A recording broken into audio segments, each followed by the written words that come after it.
வணக்கம். Welcome to mind magic. இந்த வீடியோல திரு ஜோசப் மர்ஃபி அவர்கள் எழுதிய அ ஆழ் மனதின் உங்கள் ஆழ் மனதின் அற்புத சக்தி. இந்த புக்ல இருந்து எனக்கு ரொம்ப ரொம்ப பிடிச்ச சில வரிகள் அல்லது சில பகுதிகள மட்டும் பார்க்கலாம். வாங்க என்ன எழுதியிருக்காரு, அதுல எப்படி வந்து நம்ம வாழ்க்கைக்கு அத எடுத்து யூஸ் பண்ணலாம். எனக்கு இது ரொம்ப பிடிச்சிருந்தது. இதெல்லாம் வந்து நம்ம இந்த புக்ல இருந்து பார்த்து தெரிஞ்சுக்கலாம். அதுல என்ன சொல்றாரு அப்படின்னா, முதல் அத்தியாயத்தின் முடிவுல அவர் வந்து சொல்ற சில விஷயங்கள மட்டும் நான் தொகுத்து உங்களுக்கு நான் சொல்ல விரும்புறேன். ஒண்ணும் இல்ல. நல்லதை நினைத்தால் நல்லது தொடரும். வினை விதைத்தால் வினை விளையும். நீங்க ஒரு நாள் முழுக்க என்ன மாதிரி சிந்திக்கிறீங்களோ, அந்த விஷயங்கள் தான் அந்த நாள் முழுக்கவே உங்கள பின்தொடர்ந்து வரும். சோ எண்ணங்கள்ல கவனமா இரு. உணர்மனம் கூறுவதை அப்படியே ஏற்றுக்கொள்கிறது. நம்மளுடைய ஆழ் மனசு, சப்கான்ஷியஸ் மைண்ட் வந்து நம்ம கிட்ட எப்பவுமே ஆர்க்யூ பண்றதே கிடையாது. நம்ம என்ன சொல்றோமோ அத கேட்டு அப்படியே செயல்பட அது ஒரு ஒரு ஒரு பணிவான ஒரு வேலைக்காரனா எப்பவுமே தயார் நிலையில இருக்கு அப்படிங்கறத அவர் வந்து ரொம்ப ஸ்ட்ராங்கா சொல்றாரு. அதுகிட்ட நீங்க வந்து என்னால முடியாது, எனக்கு தெரியாது, எனக்கு வராது, எனக்கு புரியாது, என்னால இத வாங்க முடியாது. இந்த மாதிரி நெகட்டிவான கட்டளைகள தொடர்ந்து குடுத்தீங்க அப்படின்னா, அதுவும் எந்த ஒரு கேள்வி கேட்காம அத அப்படியே உள்வாங்கி, அத அப்படியே வந்து ப்ராசஸ் பண்ண, செயல்படுத்த தயாரா இருக்கு. அத அப்படியே செஞ்சும் குடுக்குது அப்படின்னு சொல்றாரு.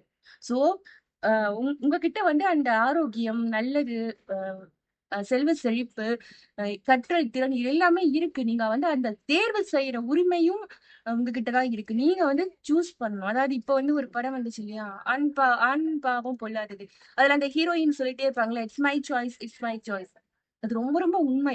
It's your choice, it's my choice. நான் என்ன சூஸ் பண்றேன்? நான் என்னோட சாய்ஸ் என்ன? ஆரோக்கியமா? இல்ல வந்து ஆரோக்கிய குறைபாடா?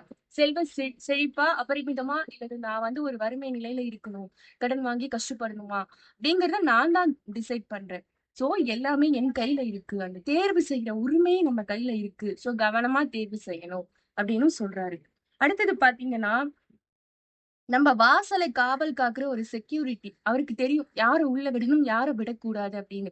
அப்படியே யாராவது தெரியாதவங்க வந்தாங்கன்னா கூட யார் வீடுன்னு எதுக்குன்னு விசாரிச்சு, அந்த வீட்டுக்கு உரிமையாளர்கிட்ட ஃபோன் பண்ணி கேட்டுட்டு தான் அவர் உள்ள விடுவாரு இல்லையா? அந்த மாதிரி தான் நம்மளுடைய விழிப்பு நிலையில இருக்கிற அந்த மைண்டும், உணர்மனமும் உணர்மனம் அப்படின்னு சொல்றாரு. உணர்மனம் அப்படின்னா ஒண்ணும் இல்ல. நம்மளுடைய கான்ஷியஸ் மைண்ட்.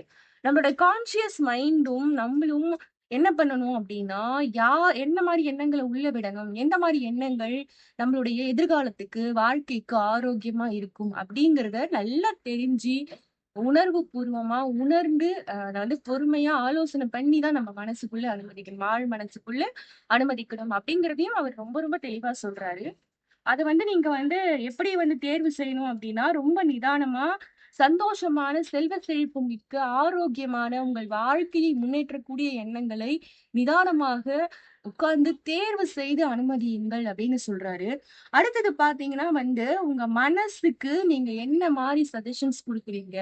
அதாவது நம்ம செல்ஃப் டாக் பண்ணுவோம் இல்லையா? அத பத்தியுமே அவர் ரொம்ப வந்து இந்த முதல் அத்தியாயத்துல பேசியிருக்காரு. செல்வ செழிப்பு மிக்க ஒரு மனநிலைய, அந்த தொடர்பான எண்ணங்கள உங்க மனசுக்கு நீங்க உணவா குடுத்தீங்க அப்படின்னா, அது ரொம்ப ஆரோக்கியமா வளரும். அப்படிங்கிறதையும் இந்த புத்தகத்துல அவர் வந்து சொல்றாரு. ஒரு ஒரு நிமிஷமும் நம்மளுடைய வார்த்தைகள கவனிக்கணும். நான் தோத்து போயிடுவேன். எனக்கு வராது. எனக்கு உலகமே எதிரா இருக்கு. என்ன கண்டா அவங்களுக்கு பிடிக்காது. இல்ல அவங்கள எனக்கு எப்பவுமே பிடிக்காது. எனக்கும் அவங்களுக்கும் ஆகவே ஆகாது.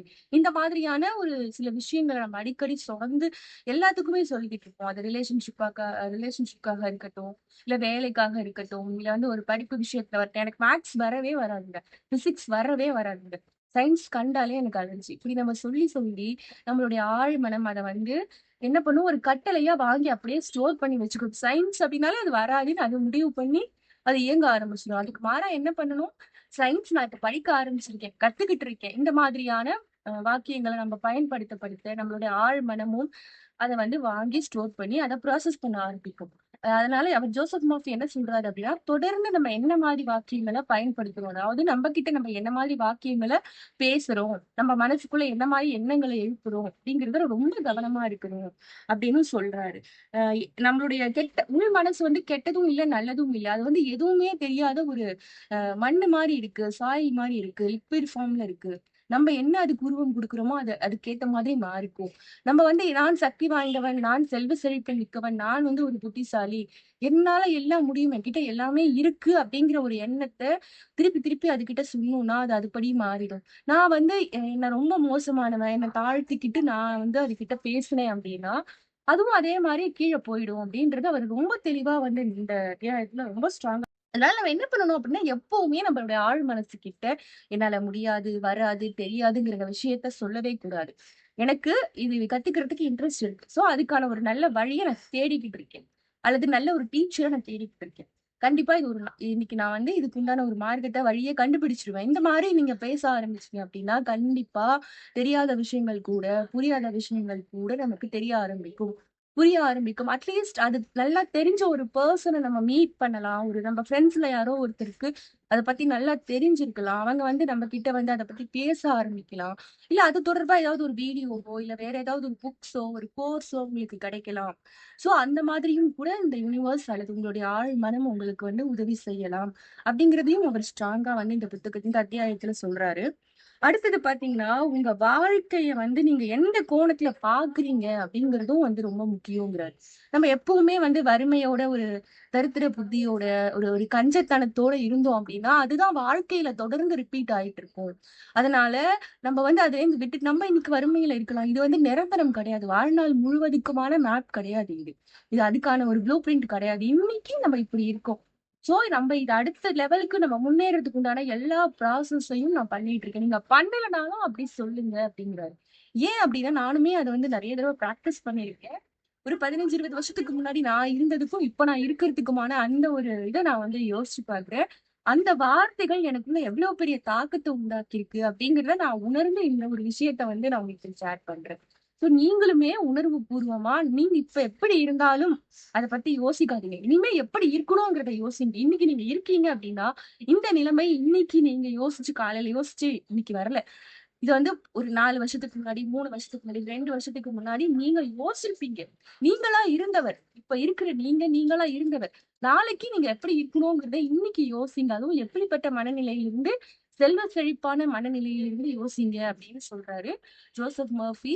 அடுத்தது என்ன சொல்றாரு அப்படின்னா, உங்கள் ஆன்மா, அதாவது உங்களுடைய ஆழ் மனம் 2மே அலைன் சோ, அதுக்கு நீங்க தான் ஒரு கேப்டனா இருந்து அத வழிநடத்துறீங்க. அத வழிநடத்தக்கூடிய பொறுப்பும், அக்கறையும் உங்கள் கையில் இருக்கிறது.